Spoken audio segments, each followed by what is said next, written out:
Hello friends, today I'm going to be talking about all the books that I've read over the last few months, notably May through September.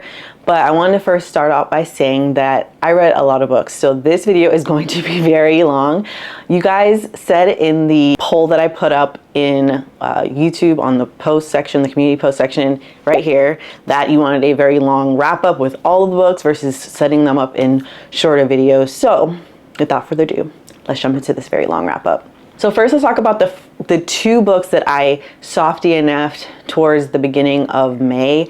And literally one of them I think is a nonfiction, and the other one was I'm trying to remember now.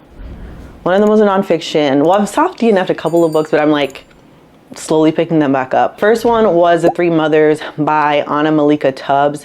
And that one is a nonfiction book that follows the lives of the mothers of Martin Luther King Jr., Malcolm X, and James Baldwin.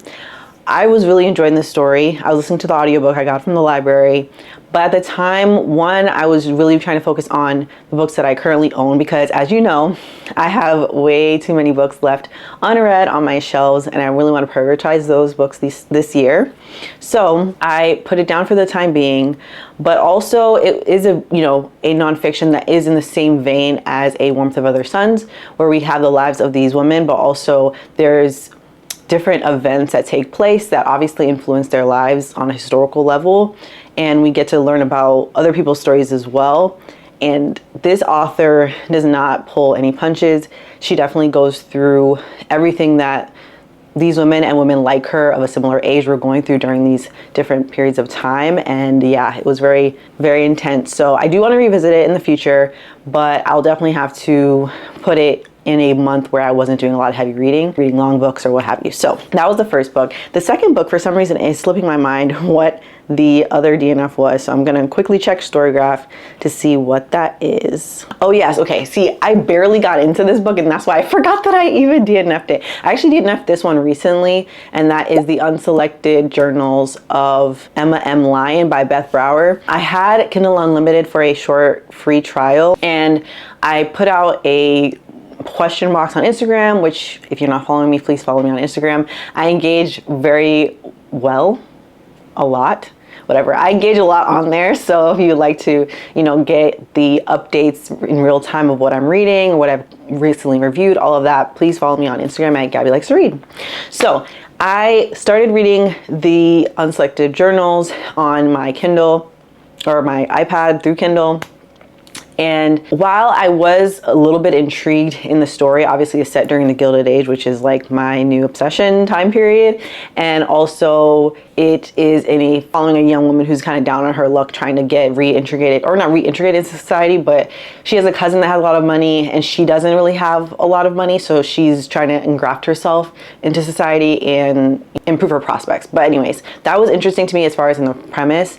But because it's told in a journal-like style, we are mostly in Emma's mind, and she has nicknames for various characters that obviously, if you're not fully paying attention to this book, you're gonna lose track of who's who. And I was reading this book alongside a couple other books as well, and it just didn't work out. So I think I need to pick up this book in the future when I'm solely reading that and nothing else. So those are the DNFs. It took a little bit longer than I thought to talk about those. So let's just jump into the books that I have recently read. And I'm looking next, I'm looking at my phone to remember all of them, because I read about, I want to say 10 to 11 books physically. And then I have quite a few that I either own physically or I got from the library and read physically. And then I had quite a few books that I picked up from the library and listened to the audiobook or read it on my iPad. So without further ado, the first book is When We Left Cuba by Chanel Cleaton. This is book 2 in the Perez Sisters series. This follows Beatriz. She is one of the older siblings in the Perez family that we were introduced to in the Next Year in Havana book. We are now in this book in West Palm Beach / Miami in the 1960s. So this is after the family has left Cuba and is seeking refuge in America. Beatriz is not just a beautiful and vivacious young woman. She also has a interest in the cause for revolution.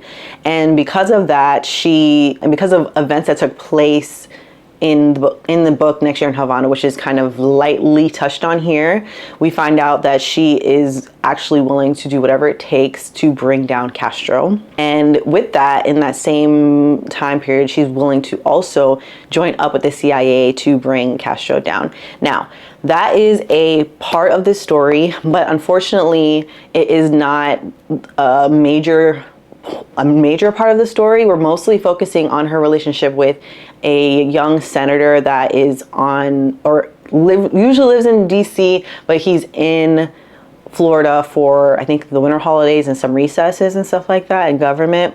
They meet each other, they are instantly attracted to each other, and then a relationship ensues. So I gave this book a 4-star. Or did I give it a 4-star? Yeah, I gave it a 4-star.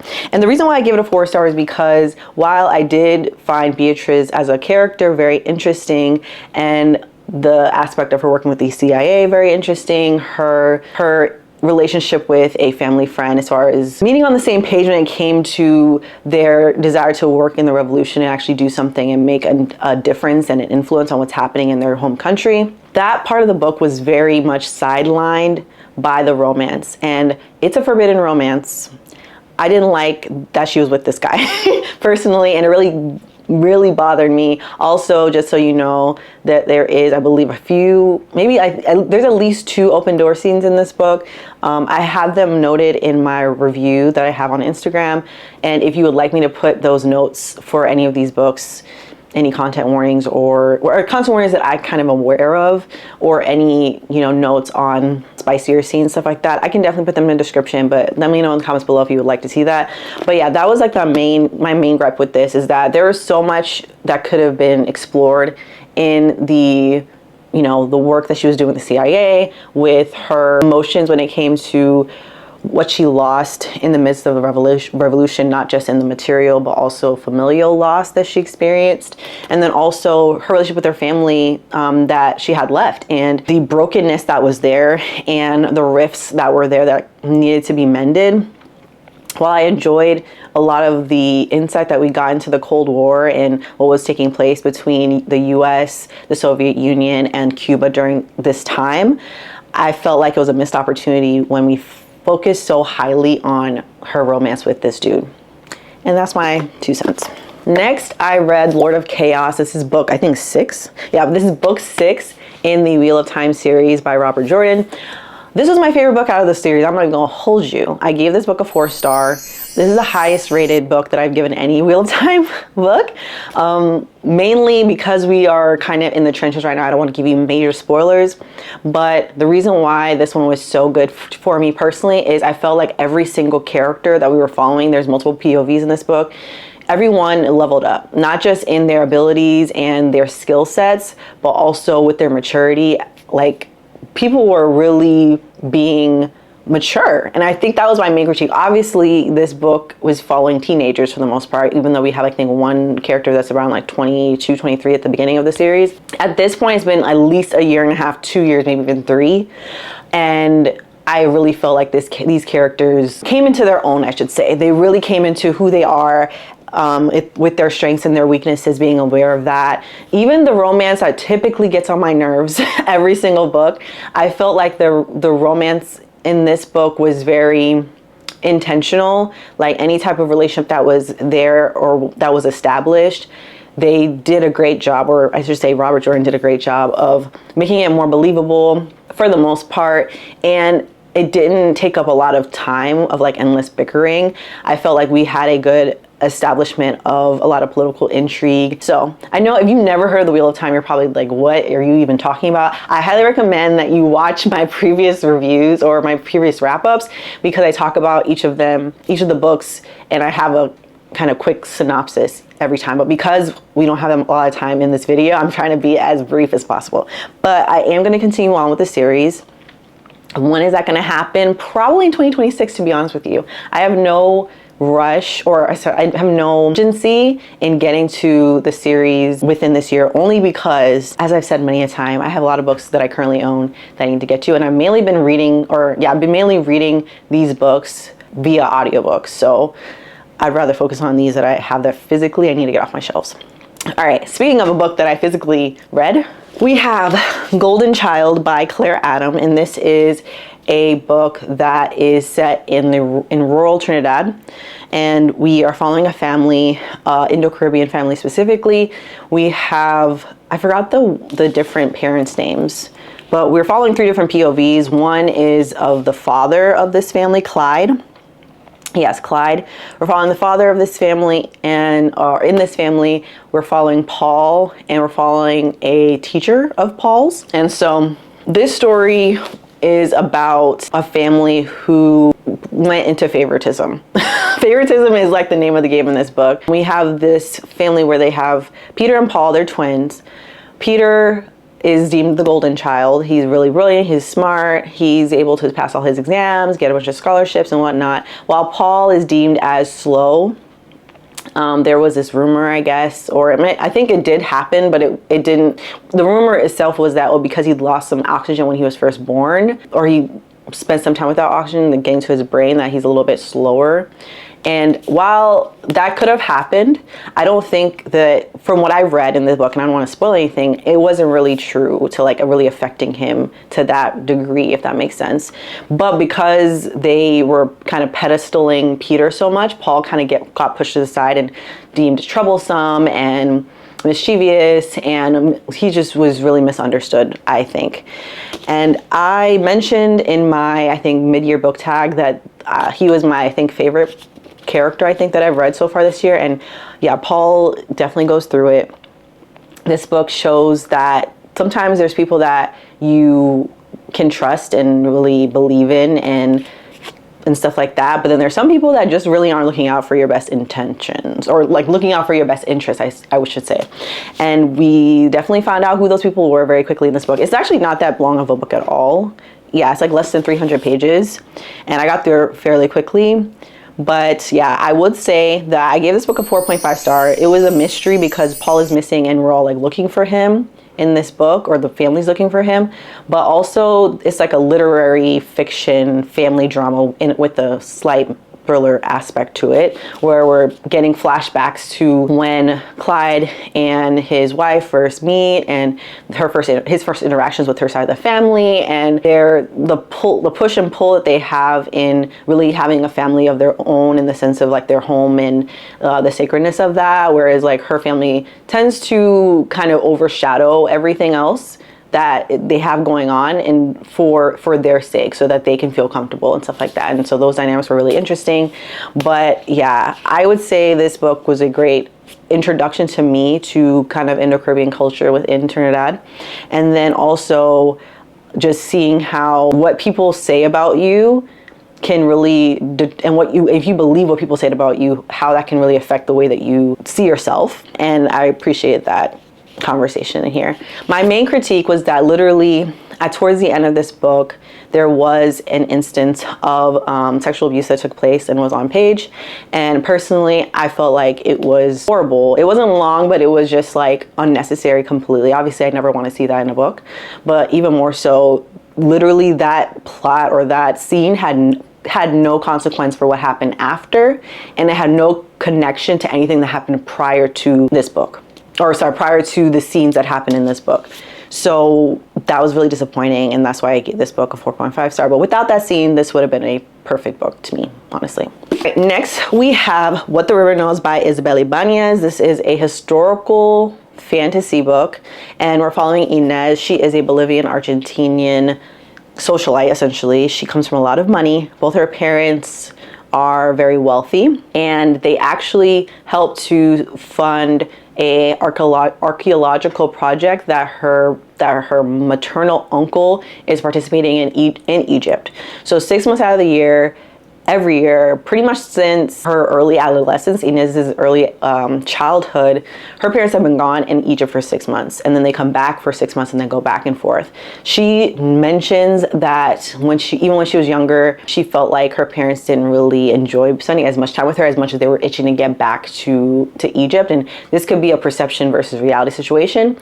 Over time, we're introduced to more of what took place and what happened while her parents were gone in Egypt while she was still in, I think it's Argentina, was where she lived.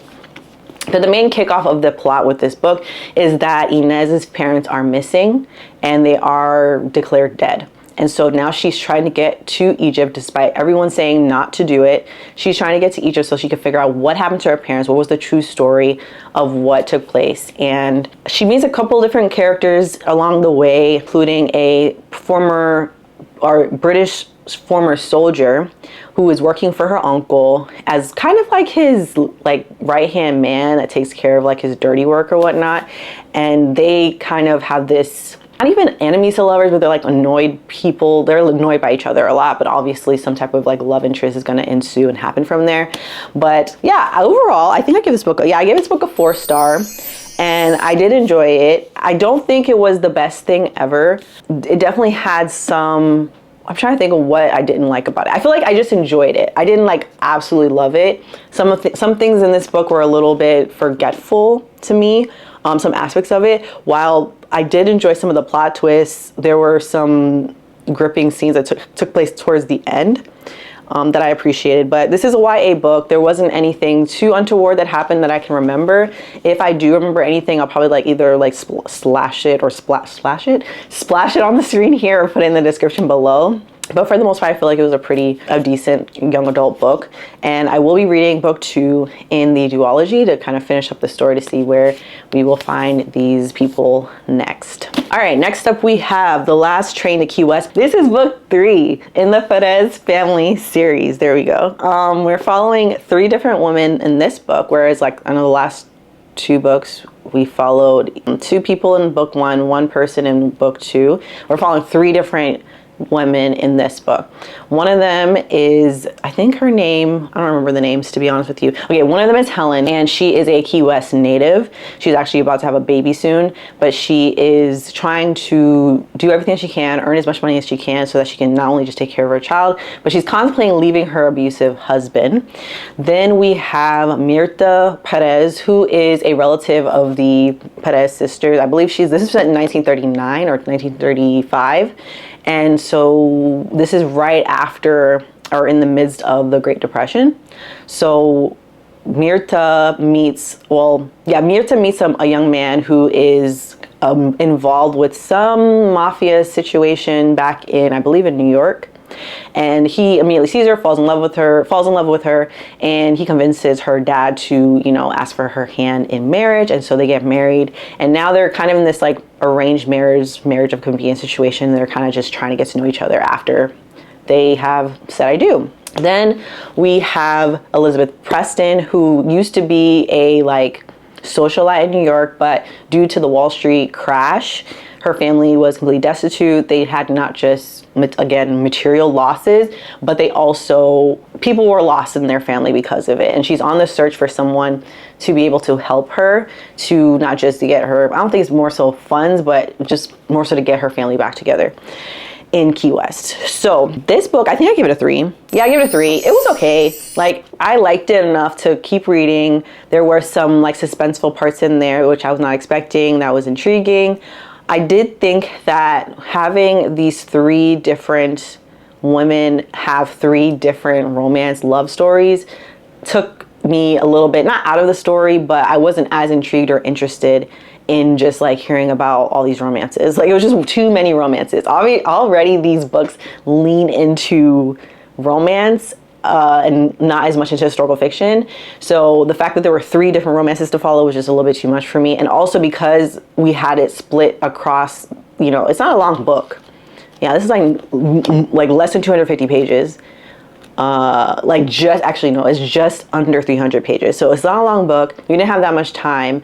And I felt like we took too much time focusing on the romances and not enough time getting to know these women on their own, their family backgrounds, the girth that they have, the strength that they were mustering up to make their plans and their lives work out. And also, I think because we had the pending storm, this hurricane that took place in Key West actually historically happened. Pending the storm, that part was interesting, but again, there was just too much going on, and I felt like we needed to have, maybe one of the women just didn't need to fall in love with somebody. I don't know, maybe. But overall, like I said, I liked it enough. I don't know if I would like recommend this one out of the other books in the series, but I did appreciate that we didn't have any like open door scenes. Everything was fade to black, similar to book 1. Next we have I was going to say next we have Jamaica Kincaid. No. Next we have Annie John by Jamaica Kincaid. This is a classic. This is a Caribbean classic book. It is a very short book. I want to say it is, yeah, it's less than 150 pages. And we're following Annie John. She is a young girl who's literally, we're following her from, I want to say 8, 9-ish. Her age was at that point, all the way up until she's about 16, 17 years old. And mainly the story is following Annie as she is figuring out how to relate to not just women, but also relate to her mother. She has a very complex and rough relationship with her mom because she is growing and changing, and she's coming into womanhood, and she's going from her mom being, in her mind at least, she's going from her mom being literally her idol, like being like the most important person, the person that she wants to emulate, the person that she looks up to really being a rival in her life. She feels like she's misunderstood, and her mom really feels like she doesn't understand her at all. In the meantime, Annie is not the most likable character. I'm just going to say that up front. She is a little weird, a little strange. She's very interested in macabre things, like going to people's funerals that she doesn't even know. And also, she's not the nicest girl. She's kind of a mean girl in school. She's smart, but she kind of uses her intelligence to hurt other people. And she's working through and navigating all of those things in the midst of figuring out like her dreams, her aspirations, what she wants out of life. And so I haven't really rated this book, honestly. It's been, how many months has it been since I read this book? I read this book June 30th, finished reading this book. Still have not written a full review. Still have not rated it. And I don't know if I'm going to rate it. It's one of those books where I feel like halfway, to be honest with you, first half of the book, I was like, I don't know if I even like this book. I don't know like what the deal is with this book. I'm not understanding. But then the second half, I realized that like, this is not a book to be like, I'm saying like a lot and I apologize, but this is not a book that you just kind of go into and expect to fully root for or understand the main character. This is just you kind of sitting back and just observing her in her mind and what she's thinking of, and her imaginative perspective when it comes to her relationship with her mom. She has a lot of interesting visions that she has about her mom. And yeah, one thing I will say is that Jamaica Kincaid is a very talented author and writer. There's so much beautiful prose in here that's very cutting and really jarring. I can see why people really love her writing, and I would like to read another book by her. And the reason why I even still have this book, even though I haven't read it or anything, is because I am thinking about rereading it. This is one of those books where, kind of like Sula by Toni Morrison, where I was in it and I was like, I don't even know how to feel about this book, but I feel like I need to reread it because there might be some things that I'm missing here. I also was reading this, I think, a little bit before I went to sleep when I first picked it up, and I don't think that was the best time for me to read it. I think I need to like be focused and really observing it. And I also think this is a good book to read in a book club. So yeah, that was a lot of thoughts on a book that I didn't even rate, but alas, that is my thoughts, or those are my thoughts on Annie John. All right, next is Dinner for Vampires by Bethany Joy Lenz. This is a memoir that was written, by Bethany Joy Lenz. She was a part of a cult for 10 years while she was filming a cult TV show, and that TV show was One Tree Hill. So full disclosure, I was a huge One Tree Hill fan when it was coming out. I watched pretty much every episode. I don't know when it was coming out, but definitely when it was in syndication, I was watching it. And I loved Haley's character. I love Haley's. I love Bethany Joy Lenz's character, Haley. I loved the music that came from that show. And obviously the theme song by Gavin DeGraw. Absolutely love that song. And loved a lot of songs by Gavin DeGraw songs growing up. But anyways, this book, did I enjoy it? I don't know if I enjoyed it. I was very angry reading this book because to hear about what she went through, the decisions that she made based off of lies, essentially, based off of people manipulating her, just really broke my heart. I loved her perspective though, the fact that she was able to, in reflection and in retrospect, to see there were things that were happening and like kind of hints people are trying to help her and pull her away from this lifestyle or this group that she was a part of. And in retrospect, she sees that. And ultimately, the thing that was most encouraging to me, despite how angry I was that despite these people using the word of God, using Jesus and a love for Jesus that are in these individuals that they were preying on, using that to manipulate and abuse them, that she was able to come to the realization at the end of everything to know that, Jesus loves her, to still have the courage to share her story, to find the courage to even, entertain joining a church or joining community that honors God and honors Jesus, was just so impressive and encouraging. But pretty much throughout the book, I was very upset and I was really angry, but ultimately there was hope in the end, and I'm happy that she was able to find that. Next up, I read Still Life by Louise Penny. This is book 1 in the Armand Garmache series that's set in the fictional city, or fictional town, I should say, of Three Pines in Quebec. I read this as a part of a buddy read with one of my best friends, and I liked the book. I gave it a 4-star. I enjoyed it. I'm not typically a mystery thriller kind of person, but I did appreciate the small town feel, that we got to know a lot of the main characters, see their relationship with each other, and why they kind of have been knitted together so tightly. Some people have lived in Three Pines for decades. Some people are newly arrived. Some people came in the last 5 to 10 years. But regardless of how long people are there, it just seems like this town really welcomes you in automatically and wants you to feel comfortable, even to the point where, like, this inspector who's kind of there to do his job and figure out who did the crime, he's feeling very welcomed and wants to kind of settle in, and he does that as like a way of getting to know the townspeople, but also to uncover who the murderer was by engrafting himself into the town and, staying in the town, eating at the bistro, doing all the things. And it just really did a great job of setting an atmosphere. I felt like I was in Quebec during like Thanksgiving time, which I believe Thanksgiving in Canada is in October. So it's set right around this time of year for them, which is kind of interesting. But yeah, I really enjoyed it. I thought that I didn't see it coming, the whodunit. I didn't see it coming, and it really caught me off guard, the way that they set up the reveal of who did it too. It was very smart, and I appreciated that. So yeah, myself and my best friend really enjoyed it. So we did continue on, and I will tell you my thoughts on that one as we continue on with this wrap up. Next, I read Kingdom of No Tomorrow by Fabian Josephat. And this book is a it was marketed as historical fiction. And we are following a young woman named Nettie, who is a woman who's really originally from Haiti. She moved to Oakland, and she wants to become a doctor like her dad was a doctor. And she is desiring to go to medical school and all of that. But in the midst of that, she gets a close friendship with a young woman named Clea, who introduced her to the Black Panthers. And she gets to do some work in the clinic that they have, the sickle cell research project that they have going on, and involved in various other aspects of the Black Panther organization. So this book, I do know that the author, from what I heard, did a lot of research into the Black Panther Party and the different projects that they worked on, the ideology that people in the Black Panther had during this time. So overall, I gave it a 3. I'm gonna be honest, I gave it a 3. And it was okay to me. I liked it, but I didn't love it.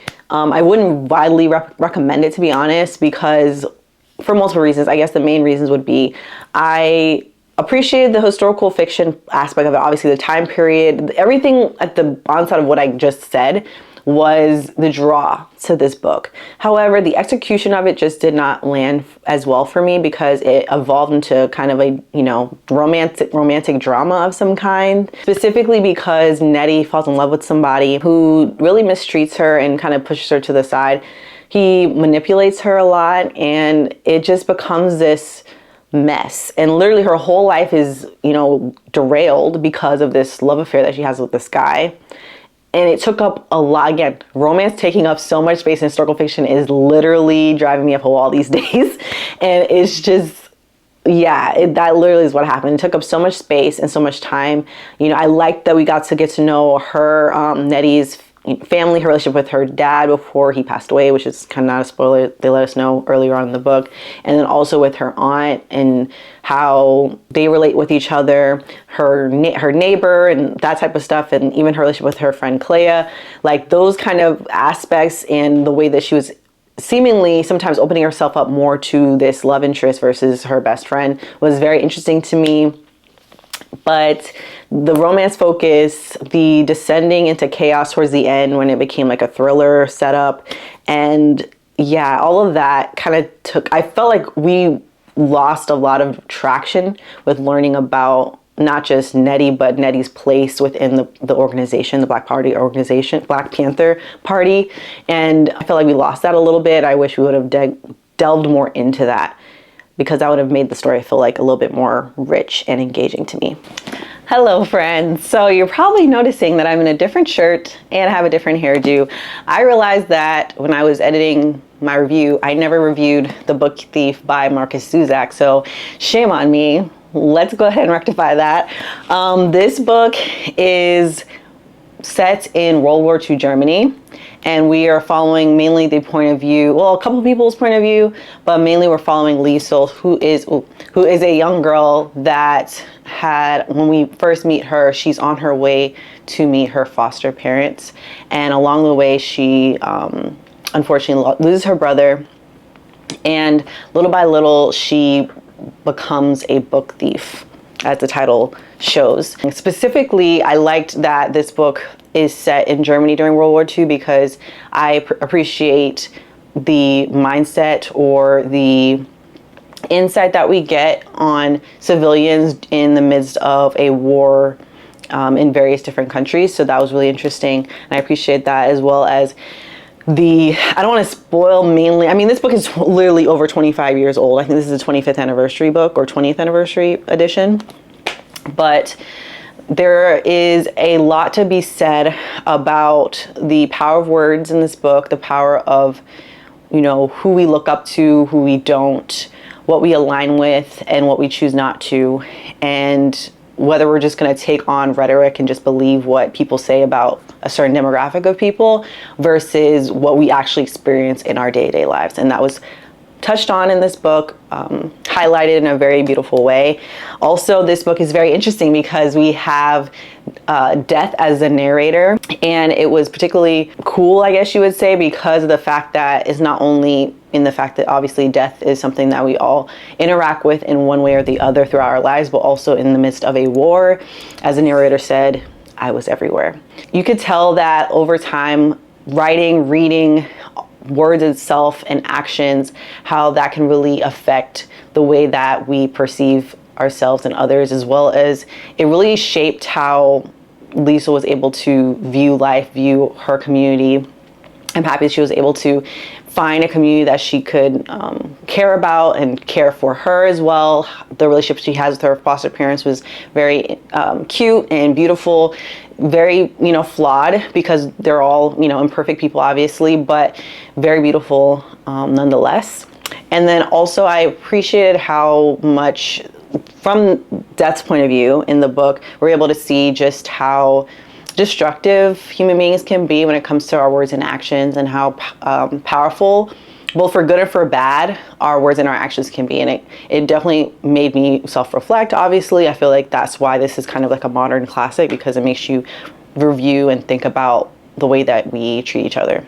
So definitely recommend this. Obviously give it 5 stars. I did mention, I mentioned that I will be unhauling this, not because I didn't love it, obviously I gave it 5 stars, but just because I want to get a different edition. And with that being said, let's go back to the rest of the books. Next we have Local Woman Missing by Mary Kubica. This is a mystery thriller that I want to say, is it set in Baltimore? I don't remember. This is set in I want to say someplace in New England. I could be completely wrong about that. But essentially we have this young woman who goes missing, and then a few weeks later, I want to say not even that long, maybe a week or two after that, another young woman and the young woman's daughter goes missing. Then 11 years later, the daughter shows up. and she is saying, okay, what's her name? Delilah. I'm Delilah. She shows up, she returns, and we're trying to figure out and piece together like what happened in those last 11 years, what actually took place that caused these two women to disappear. And wow, what a ride. I gave this book a 4-star. This was quite the ride. I didn't like adore it. Obviously, that's why I didn't give it a 5. But, and I'm trying to think of why I didn't give it a 5, but it just wasn't amazing. Like it didn't like blow me away. It's a thriller, and that's not my typical genre, but it did keep me engaged. I was shocked. I did not see any of what happened. Oh, I know what it is. I know exactly what it is. Why I didn't give this book a 5-star. It was a bit slow to begin with, to be honest. I had a kind of a slow start. Also, and that's kind of what happened with Still Life, to be honest with you, the Louise Penny book. It was very slow to start. This one was a little slow as well. There were kind of some parts where maybe this is not the book's fault, more so me, where there was a particular main character that I was like, if you would have just told your husband, if you read this, you know exactly what I mean. If you would have just told your husband what happened, what was going on, then we could have probably avoided a lot of mess that took place in this book, but I digress. Or just not even your husband. Tell somebody that you trust what was going on. This could have avoided a lot of heartache and pain. But yes, wild ride. I recommend it. It was very good. I actually got this. This was recommended to me by Booksy Coffee con Leche, and yeah, great thriller, great one. All right, next up is Love Requires Chocolate by Raven Stringfield. Yeah, there we go. Raven K. Stringfield. This one is following Whitney. She is a senior in high school, and she's spending her, I want to say fall, yeah. She's spending her fall semester abroad in Paris, and she is so excited. Her grandmother was, I believe, an actress slash musician and singer, and she lived in Paris back in the day, so she's looking forward to going back and kind of living in her grandmother's shoes in a way. And also she is trying to create this one-woman show that's following the life of Josephine Baker and then other Black artists that were living in Paris at the time, or just in history in general. And so Whitney is very smart, kind of type A. She's very talented. She's very smart, very type A. She's very talented. She can sing, she can dance, she can act, all the things. And she has a lot of plans on what she's going to do and experience. Literally, she has many lists of what she's going to do in Paris. They kind of get thrown off when she meets her French tutor, Henri, or Thierry. Is it Henri? Is that his name? I don't remember. I don't remember his name. Let me look it up real quick. Because there's an Henri and there's a Thierry. Henri she meets, but he's not a love interest. Thierry, that's it is. Henri is like this other guy that like does the quick tour, but there's no love interest there. But Thierry is her French tutor that ultimately becomes a love interest. And she kind of have this weird, like, again, annoyance to lover situation. Not really enemies, but more like they're annoyed by each other and they end up falling for each other. But it was really cute, really sweet. It's a YA novel. And I just loved seeing Paris through her eyes, her getting to experience different aspects of Paris that is outside of the touristy track because, you know, Thierry is from there. I appreciated Whitney kind of not being completely perfect, though she is really talented and smart. She does kind of go through some doubts in her abilities and being misunderstood, and she is very self-aware, extremely self-aware. There's some bumps in the road when she first meets her roommates and stuff like that, and she's very mature about the way that she handles it and, you know, confronting what's going on in those issues. And so I appreciate all of that. And obviously the love interest was like super cute. Like the love story itself was really built on a friendship, understanding, joking around, and kind of finding some camaraderie, which I really appreciate in a love story of any kind. But then also I appreciate the food aspect. Oh my gosh, like I feel like I could smell the pastries and the coffee and the hot chocolate and all the things. It was just great experience. It was really great. I definitely recommend this for anyone who is a fan of Excuse Me While I Ugly Cry by Joya Goffney. I apologize. I feel like it's a similar character to the main character, or the female main character in that book, and as well as Whitney in this book. They have a lot of similarities in the sense that they're not perfect. They have their flaws. They can be they have a lot of lists. they sometimes overanalyze and whatnot. So that was really, it was cute. It was just like how that book was cute, this book was cute as well. And the only critique that I have, the reason why it wasn't a 5-star, was because I felt like I didn't like how the third act breakup situation, I hate third act breakups in general, but I hated how the third act breakup was handled in this book. I felt like it was a little bit rushed, like it kind of all unfolded in the last like 30 pages of the book. I was actually reading and I was like, oh, is there going to be a third act breakup? Because I can't tell what's going to happen. And then when we got to the third act breakup, I was like, whoa. But then it made the resolution to the third act breakup kind of rushed as well. So I don't know what happened with that. I kind of wish that didn't take place at all. I wish they would have handled that a little bit better. So that's the only reason why I didn't give it a 5. But I do recommend it if you do like, you know, sweet YA romance stories or YA or just romance stories in general. I think even if you're an adult like I am, you still enjoy this book. I'm just gonna read it because I don't wanna mess it up. All right, next is Behind You is the Sea by Susan Moudi Daraj. And this is a short story collection vignette. It's like a novel, but in short stories, because we have a Palestinian community that we're following and we're able to follow different points of view from different people within this community, and they're all connected in some way, shape, or form. This book was really good. It was written very well. I liked getting to know all the different characters, that they, even though obviously they're all connected by their heritage, they all are very distinct in their experiences. And even their, you know, immigration stories of how they came to America, how different people that have various backgrounds that they had within Palestine when they came here to the States, and how they were able to adjust and what jobs they were able to find, kind of separated them out.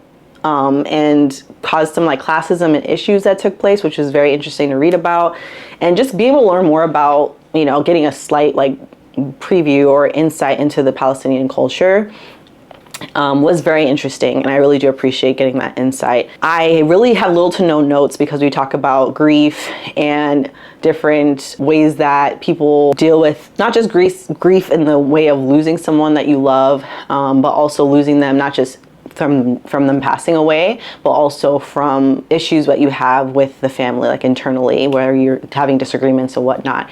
Yeah, each story was so compelling and so interesting.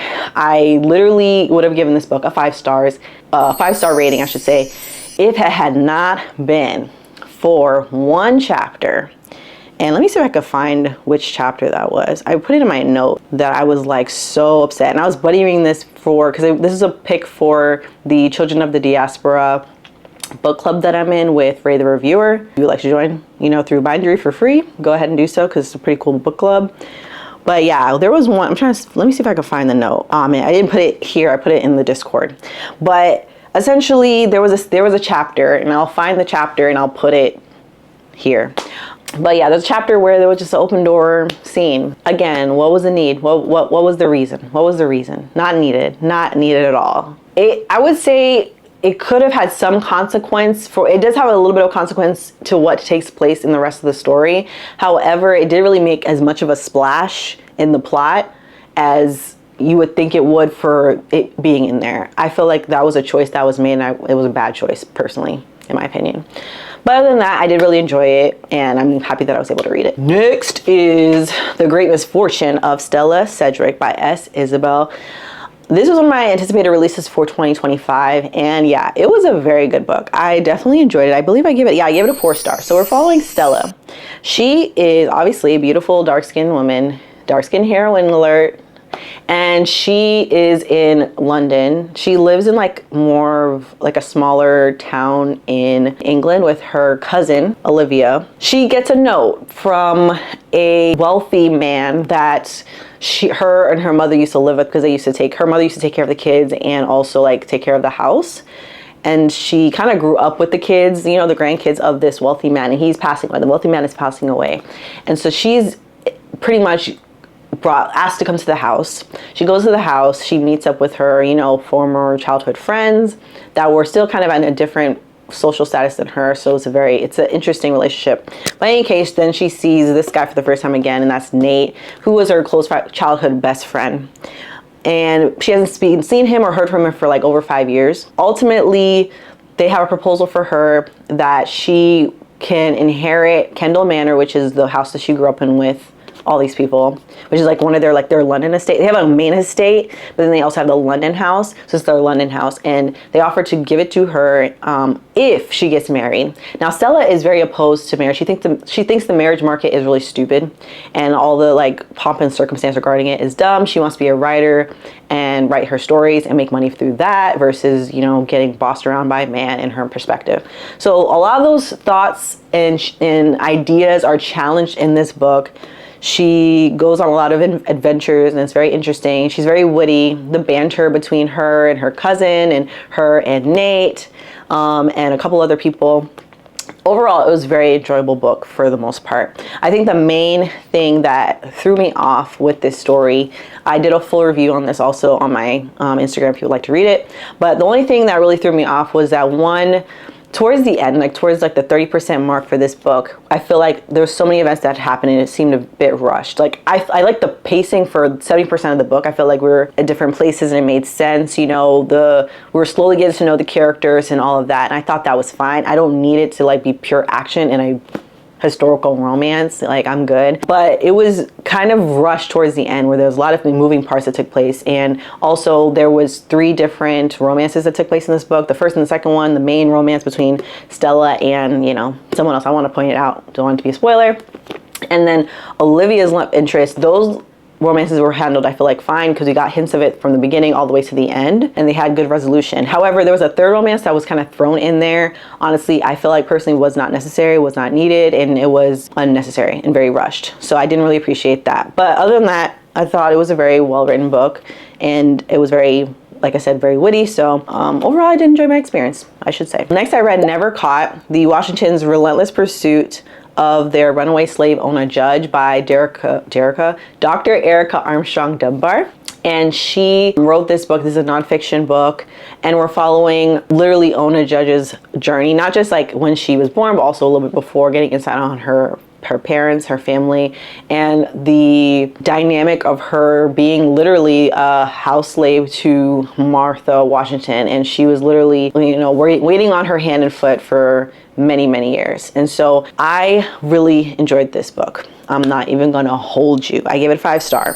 Here is why. This did what I love. This is like one of my favorite things about nonfiction, is that sometimes people do a narrative nonfiction and they make the story very compelling and interesting by allowing us to follow a particular person, a particular character in the story, or a person, real life entity, and then we're able to be introduced to a bunch of mixed media, so like information about inventory, about, you know, letters that are exchanged between the Washingtons and then people that are in their inner circle and whatnot. So we're getting a full picture of not just, you know, what was taking place in the historical events, but how it would really affect Ona at this time, other runaway slaves, also people that were in the free Black community in Philadelphia at the time and in various parts of the country. I love that. I love the journey that we were taking on through this book.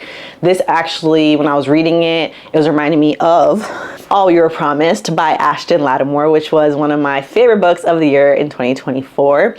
And particularly because this book highlights the free Black population in Philadelphia, as well as the, you know, how people were living that were either runaway slaves or people that were currently enslaved but were figuring out how they could fight for or gain their freedom. And so particularly, I think Ashton even mentioned in her author's note that she referenced Never Caught in her author's note, saying that she used a lot of the information she learned from there to create these characters that were in her book. And so Ona was working for the Washingtons, and while she was in Philadelphia, she was exposed to many, probably, you know, exposed to the free Black population, but also to a lot of white workers that were working in the White House as well.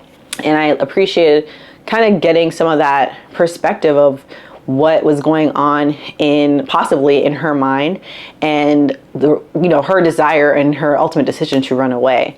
And I liked being able to learn about her family, and ultimately it was a very realistic vision of a realistic picture of what it was like to be a runaway fugitive slave during this time.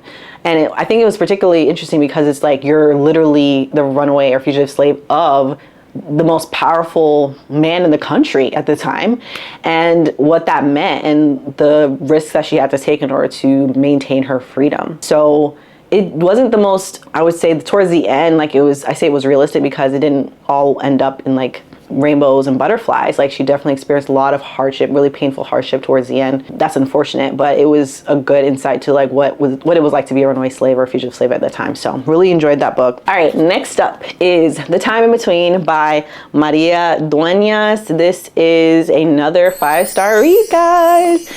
This is following Sira, and she is a young girl who, at the time when we meet her, literally the first line of this book actually is pretty amazing. I'm just gonna read it real quick. But the first line of this book is everything, and it's "A typewriter shattered my destiny." And once you read this book, you will understand why she says that.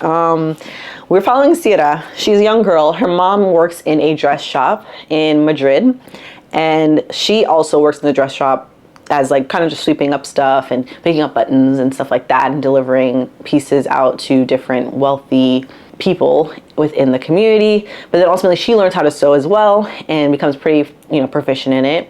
Then the inklings and the beginnings of the Spanish Civil War takes place, and she has to, or she's instructed and advised to leave the country, and then she ends up in Morocco, and that just, there's calamity after calamity that takes place in her life, and she ultimately bounces back and establishes herself as a businesswoman and all of those things.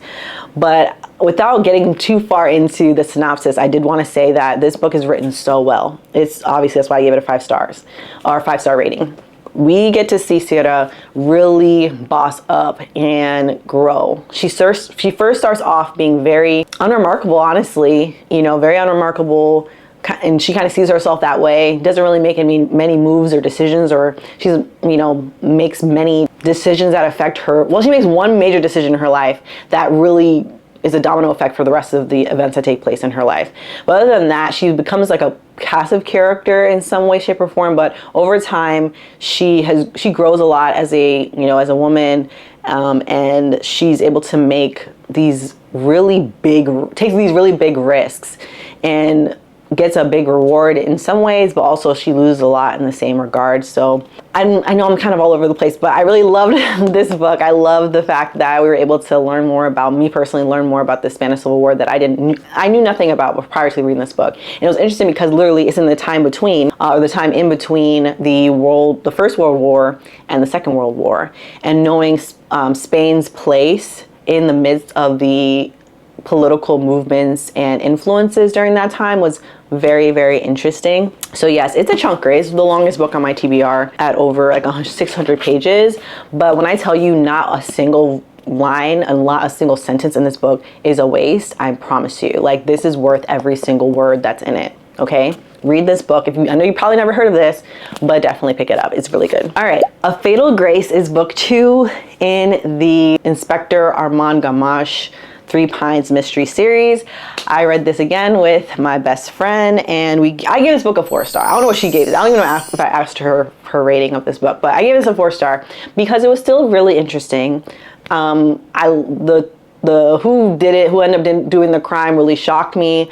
It had me gagged and gooped and gasping, and I was really, here for it. This is also set during like the winter time, during the time between Christmas and New Year's. And so in Quebec, apparently, I'm from Florida, so I don't know nothing about this, but in Quebec, it is like really, really cold, extremely cold, sometimes -15 sometimes, and snow is everywhere, there's ice, all this type of stuff. So that kind of was an additional character in this story, in this book. It was a great time. It was really interesting. My main thing that I did give it a 5-star was, honestly, my experience reading this book was tough, only because it is a very melancholy book. I don't know if it's because of the weather. I think it's more so the characters, particularly the main victim that we have that we're trying to figure out who killed this person. She's not a good person at all. And so it was really interesting because what we saw in the book 1, the town of 3 Pines is so welcoming and warm, and everyone cares about everyone else. It's a small town, so everyone knows everyone. And then we have this character in book 2, and like no one really cares, like that she's gone. No one cares. And it's kind of like, ooh, like kind of unsettling, very unsettling. And then there's just more unsettling things that happen throughout the rest of the book. But do I recommend it? I mean, yeah, but definitely if you can find some content warnings, definitely do so, because it's definitely, ooh, it's a little unsettling and very melancholy towards the end, to the point where we're like, yeah, we need to read something that's a little bit hopeful and encouraging after we get through this book. All right, next is How Not to Drown in a Glass of Water by Angie Cruz. I'm gonna be honest, I have the physical copy, but I listened to the audiobook because the audiobook for this book was phenomenal. Someone recommended this to me to read the audiobook, and it's literally like a full radio program. So while like I have this, I definitely recommend reading the audiobook because it was an experience. But we're meeting Cara Romero in this book, and she is in her I think she's in her mid 50s. I think she's in her mid 50s, that's a guess. And she recently lost her job because she was working at a factory, and they moved the factory to Costa Rica, and she lives in New York. They moved the jobs all the way to Costa Rica, so now she lost her job and she's looking for a new one. She's struggling because she is looking for a particular job. She wants to use her skill sets. She wants to work. She loves to work. She works really hard. She really felt a lot of gratification in doing a good job, and I appreciated that, seeing that in this story. And then also, she is a pillar in her community, in her apartment building. There's so many people that really depend on her to either watch their kids, to take care of them when they're sick, and things like that. And she's always willing to be like a helping hand, not just to people in her community, but also in her family. But she has this strained relationship with her son, Fernando, and it really is eating her up inside. And we learn about all of this because she is kind of sharing her life story in the midst of 12 sessions that she has with her job counselor. And with each session, we get a little peek into her life, where she grew up, how her childhood was in the Dominican Republic, her marriage, and her entrance into motherhood, and all of those kind of different experiences. So the one thing I did like about this book too is that there's a lot of mixed media. So if you did read it physically, you experienced it definitely in the audiobook, but you have like, let me see if I can find like one of the things. There's like notifications about the invoices for not really eviction notice, but like if rent's not paid on time. She had a dental procedure done, so her bill for that, and all these different types of things were in the midst of this book. And so I appreciated the mixed media aspect of it as well. But I really enjoyed this. I gave it a 4.5 star. Literally the only reason why I gave it a 4.5 stars is because there were 2 open door scenes in this book, and you guys already know how I feel about that. But it was very good. I understand why people hype this book up so much, and I appreciated learning more about Cara and her life and the things that she was experiencing, and how it kind of made her the woman that she was. She was very vulnerable character, and I appreciated that. And I feel like we don't have enough books like this that focuses on an elderly main character. So if you have other recommendations for books with elderly main characters, then let me know. Okay, and the last book I'm going to talk about today is The Most Beautiful Girl in Cuba by Chanel Clean. Yet again, this is book 4 in the Perez family series. And here we are following 3 women yet again. But in this one, we're following Marina Perez, who is this is set in like the 1896. Set in 1896. This is during the Gilded Age, and we're following Marina, who is a socialite in Cuba, but she has decided to join up with the revolutionaries to fight for Cuba's independence from Spain. And she left behind all of her privilege and her money and influence for this life, not just obviously for the cause, but also for the man that she had fallen in love with, that she's known since she was a young girl. Also, we have Evangelina Cisneros, who is actually a real person. This is a real woman who was in Cuba. Her father was imprisoned wrongly, and she also was imprisoned wrongly, and it was the US's fight for her safety that kind of possibly influenced their integration into the war, which then became the Spanish-American War. And then we have, oh my goodness, why am I forgetting her name? Grace? Yes. Then we have Grace Harrington, who is a aspiring journalist who is figuring out if she wants to work for Pulitzer or Hearst. There were 2 like warring newspapers at the time in the Gilded Age, and she is figuring out how she can develop her own voice as a writer, get the respect that she feels like she deserves and wants. And then she also has a connection to a older, old money, Gilded Age family. She's kind of separated. She kind of did what Marina did, where she kind of separated herself from her family as well to, further her own causes and beliefs. So yeah, I like this one. I think I give this, no, I didn't rate this one yet. I think I'm gonna give this a 4-star, maybe even a 4.5. Yeah, I think I'm gonna give it a 4.5 star. I really enjoyed this one. I thought it was very good. I appreciated that I got to learn about a character or a person that was really instrumental in her own way to the Spanish-American War, to the Revolution and whatnot. And this is the first time I think Chanel Clean's put a real character in one of her books, which was cool. I read her author's note and I was able to learn more about the references and things like that that she used to gain more of understanding of who Evangelina was. And I loved Marina's point of view in this book. I love that she was so determined to fight for the cause and really to be a voice for women who were in these reconcentration camps, families. And she put a face, I feel like she represented like the face of the people the families and the people that suffered under Spanish occupation and Spanish rule in Cuba. And we got some insight into those relationships between the Spaniards and the Cubans during this time, which is great. But yeah, overall, it was a great story. Again, I learned a lot about people and events that I didn't know before. And while there was romance in this book, we still got a really good understanding of who these women were outside of the romances, which was great. And I appreciated the diversity in the romance stories, because instead of it being like a meet cute with every person, we have one character that's actually married, and we get to see her and her husband's relationship and their dynamic and what happened essentially. And we get to see a mom, and how she was dealing with fighting for her beliefs and her, wanting to fight for her own causes, but also she's trying to take care of her daughter. And I appreciate that aspect as well. So very good book. The only critique really is that we had an open door scene, which, don't like at all. And that's it. That was all over 20 books that I read over the past couple of months. If you have made it to the end of this video, I love you so much, like honestly. And I really do appreciate you watching it. Let me know in the comments below if there are any books that you found intriguing based off of my reviews. I would love to know your feedback and your thoughts. And also, if you like this video, please feel free to like it. Please like it. Make sure to turn your notifications on too, so that you get notified whenever I post and whenever I upload. And also, if you like videos like this, if you watch a couple of other videos like this that I have on my channel and you really enjoyed it, go ahead, subscribe, join the fam. We have a lot of fun here in the comments. So just let me know anything and everything in the comments below.